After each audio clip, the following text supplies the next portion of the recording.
And here's Wither Bonnie. One weird thing I did realize with the figure is that they basically have Yendo's face, so it's like Wither Bonnie, what we would look like with his eyes, which I think would be an interesting twist.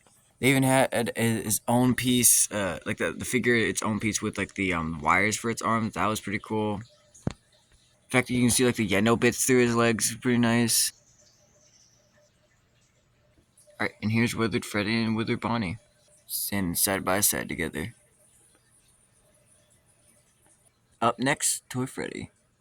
Alright, so this isn't going to be a build apart, like take apart figure. That's going to be basically for Mango, which if I ever get the chance, I would love to get that figure.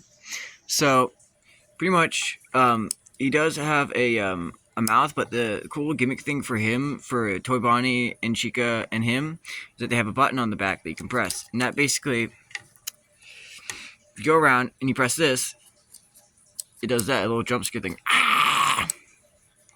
And you'd have to like rotate and move his arms, basically like how you do with any like the other figures.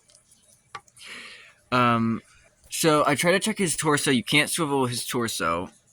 You can move his legs sidewards and forwards. You can probably like bend the knees, most likely, and you can also move the feet. Not really that much, but like, but yeah, it's pretty cool.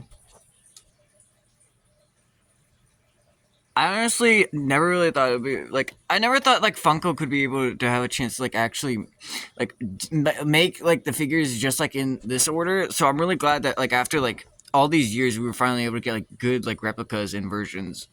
And even for like the classics and the Withers to kind of be like built together to like, you know, like take apart and like swap them out, that's totally fine. I think that was such a cool feature, and there was so much that they could have done, and they thankfully did.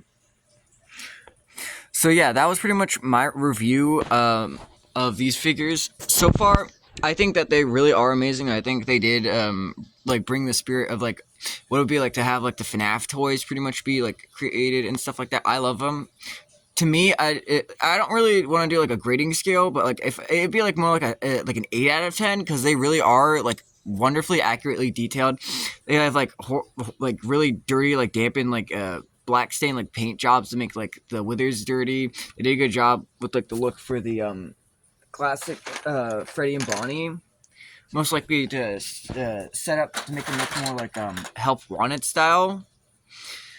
And for the toys, except for Mango, that for them to have like a simple like jump scare feature, since they're not like as detailed like to swap them out. I think they each have a gift compared to the other, like a gimmick and feature. And the reason, one thing if I had to bring it down would be the feet, and my fingers did like really hurt, like trying to put like them, like swap them out. And then if I would probably show the what classic Freddy and Bonnie would look like, but I'm just gonna give my fingers a rest. Overall, they are really cool figures, and I really did like making this like little small review. They are really good stuff.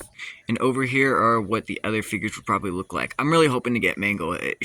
He looks really freaking cool, and the fact that he's able to like you can actually like rip him apart and like swap him all over is like really cool. So that's hopefully if next video I make of this, I'm hoping about getting that character.